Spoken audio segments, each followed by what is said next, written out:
Hello guys, welcome to Kiran with me channel. ಇವತ್ತಿನ ಈ ವಿಡಿಯೋದಲ್ಲಿ ಧೀರಾ ಮೂವಿ ಬಗ್ಗೆ ಎಕ್ಸ್ಪ್ಲೈನ್ ಮಾಡ್ತಿದ್ದೀನಿ, ಹಾಗೆ ರಿವ್ಯೂನು ಕೂಡ ಮಾಡ್ತಾಯಿದ್ದೀನಿ. ಈ ಧೀರಾ ಮೂವಿಯಲ್ಲಿ ಯಾವ ಯಾವ ಹೀರೋಗಳು ನಟಿಸಿದ್ದಾರೆ ಮತ್ತು ಯಾವ ಯಾವ ಹೀರೋಯಿನ್ಗಳು ನಟಿಸಿದ್ದಾರೆ ಮತ್ತು ಈ ಮೂವಿಯ ಬಜೆಟ್ ಎಷ್ಟಾಗಿದೆ ಮತ್ತು ಈ ಮೂವಿಯ ಕಲೆಕ್ಷನ್ ಎಷ್ಟಾಗಿದೆ ಮತ್ತು ಈ ಮೂವಿಯು ಯಾವ ಯಾವ ಭಾಷೆಗಳಲ್ಲಿ ಬಿಡುಗಡೆ ಹೊಂದಿದೆ ಅಂತ ಕೂಡ ಈ ವಿಡಿಯೋದಲ್ಲಿ ನೋಡೋಣ ಗೈಸ್. ಈ ಧೀರಾ ಮೂವಿಯಲ್ಲಿ ಮಹೇಶ್ ಅವರು ಈ ಮೂವಿಯಲ್ಲಿ ನಟಿಸಿದ್ದಾರೆ ಮತ್ತು ಹಲವಾರು ಸೈಡ್ ಆ್ಯಕ್ಟರ್ಸ್ಗಳು ಕೂಡ ಈ ಮೂವಿಯಲ್ಲಿ ನಟಿಸಿದ್ದಾರೆ.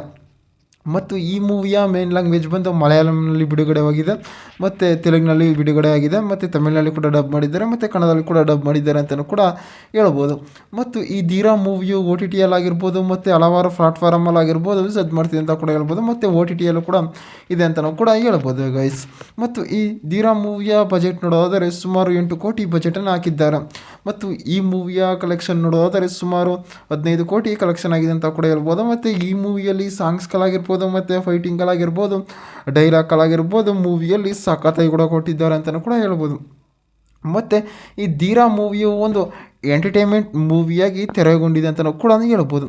ಮತ್ತು ಈ ಮೂವಿಯಲ್ಲಿ ಸ್ಟೋರಿ ನೋಡೋದಾದರೆ ಈ ಮೂವಿಯಲ್ಲಿ ಒಬ್ಬ ಬಸ್ ಡ್ರೈವರ್ ಆಗಿ ಇರ್ತಾನೆ ಗೈಸ್. ಅಂದರೆ ಧೀರಾ ಅನ್ನೋನು ಒಂದು ಬಸ್ ಡ್ರೈವರ್ ಆಗಿ ಕೆಲಸವನ್ನು ಕೂಡ ಮಾಡ್ತಾ ಇರ್ತಾನೆ. ಅದು ಒಂದು ಪ್ರೈವೇಟ್ ಬಸ್. ಆ ಪ್ರೈವೇಟ್ ಬಸ್ಸಲ್ಲಿ ಏನು ಮಾಡ್ತಿರ್ತಾನೆ ಅಂತಂದರೆ ಅಲ್ಲಿ ಅವನು ಡ್ರೈವರ್ ಆಗಿ ಕೆಲಸ ಮಾಡ್ತಾ ಇರ್ತಾನೆ ಮತ್ತು ಕಂಡಕ್ಟರಾಗೂ ಕೂಡ ಕೆಲಸವನ್ನು ಕೂಡ ಮಾಡ್ತಾ ಇರ್ತಾನೆ. ಅಂದರೆ ಒಂದೇ ಬಸ್ಸಲ್ಲಿ 2 ಶಿಫ್ಟ್ ಆಗಿ ಆದರೆ ಇಬ್ಬರು ಪಾರ್ಟ್ನರ್ ಆಗಿ ಮಾಡ್ತಾ ಇರ್ತಾರೆ.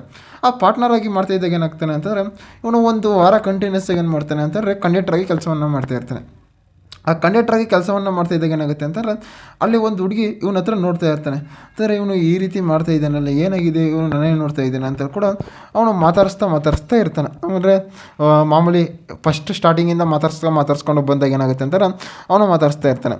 ಮತ್ತು ಏನಾಗುತ್ತೆ ಅವನು ಒಂದು ವಾರ ಕಂಟಿನ್ಯೂಸ್ ಆಗಿ ಬರೋದಿಲ್ಲ, ಯಾಕಂತಂದರೆ ಅವನು ಶಬರಿಮಲೆಗೆ ಹೋಗ್ತಾ ಇರ್ತಾನೆ. ಆ ಶಬರಿಮಲೆಗೆ ಹೋಗ್ತಾ ಇದ್ದಾಗ ಏನಾಗುತ್ತೆ ಅವಳಿಗೆ ಒಂದು ರೀತಿ ಬೇಜಾರಾಗುತ್ತೆ, ಎಲ್ಲಿ ಇವ್ನು ಬಂದೇ ಇಲ್ಲ ಅಂತ ಎಲ್ಲ ಕಡೆ ನೋಡ್ತಾನೆ ಅಂತಾರೆ. ಕಂಡಕ್ಟರ್ನ ಕೇಳೋಕೆ ಒಂದು ರೀತಿ ಅಂತಾರೆ, ಏನಕ್ಕೆ ಅವನನ್ನು ಕೇಳ್ತಾ ಇದೆ ಅಂತ ಕೂಡ ಅವರು ಕೂಡ ಒಂದು ಇದು ಮಾಡಿದಾಗ ಏನಾಗುತ್ತೆ ಅಂತಾರೆ ಅವರು ಕೂಡ ಕೇಳ್ತಾ ಇರ್ತಾರೆ. ಆಮೇಲೆ ಏನಾಗುತ್ತೆ ಅವನು ಶಬರಿಮಲೆಗೆ ಅಂದರೆ ಹೋಗಿ ಬಂದಾಗ ಏನಾಗುತ್ತೆ ಅಂತಾರೆ ಇಬ್ಬರು ಕೂಡ ಮೀಟ್ ಮಾಡ್ತಾರೆ, ಇಬ್ಬರು ಒಬ್ರಿಗೊಬ್ರು ಇಷ್ಟಪಟ್ಕೋತಾರೆ. ಅದಾದಮೇಲೆ ಏನಾಗುತ್ತೆ ಅಂತಾರೆ ಇಂಟರ್ವಲ್ ಆದಮೇಲೆ ಅಲ್ಲಿ ಒಂದು ಟ್ವಿಸ್ಟ್ ಇರುತ್ತೆ ಗೈಸ್. ಆ ಟ್ವಿಸ್ಟ್ ಏನಪ್ಪ ಅಂತಂದರೆ ಅದು ನೀವು ಮೂವಿಯಲ್ಲಿ ಕೂಡ ನೋಡಿದ್ರೆ ಕೂಡ ಗೊತ್ತಾಗುತ್ತೆ ಅಂತಲೇ ಕೂಡ ಹೇಳ್ಬೋದು. ಮತ್ತು ಈ ಮೂವಿಯು ಒಂದು ಎಂಟರ್ಟೈನ್ಮೆಂಟ್ ಆಗಿ ಒಂದು ಥ್ರಿಲ್ಲಿಂಗ್ ಮೂವಿಯಾಗಿ ತೆರೆಗೊಂಡಿದೆ ಅಂತ ಕೂಡ ಹೇಳ್ಬೋದು. ಮತ್ತು ಕಾಮಿಡಿ ಸೀನ್ಸ್ಗಳು ಮಾತ್ರ ಸಕ್ಕತ್ತಾಗಿ ಕೂಡ ಕೊಟ್ಟಿದ್ದಾರೆ ಅಂತಲೂ ಕೂಡ ಹೇಳ್ಬೋದು.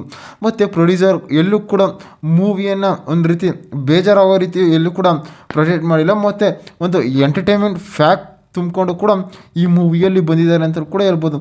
ಈ ಮೂವಿಯು ಒಂದು ಥ್ರಿಲ್ಲಿಂಗ್ ಮೂವಿಯಾಗಿ ಒಂದು ಫ್ಯಾಮಿಲಿ ಎಂಟರ್ಟೈನ್ಮೆಂಟ್ ಮೂವಿಯಾಗಿ ತೆರೆಗೊಂಡಿದೆ ಅಂತಲೂ ಕೂಡ ಹೇಳ್ಬೋದು ಗೈಸ್. ಇದೇ ರೀತಿ ಮೂವಿ ಅಪ್ಡೇಟ್ಗಾಗಿ ಕಿರಣ್ ವಿತ್ ಮಿ ಚಾನಲ್ನ ಸಬ್ಸ್ಕ್ರೈಬ್ ಮಾಡ್ಕೊಳ್ಳಿ ಗೈಸ್.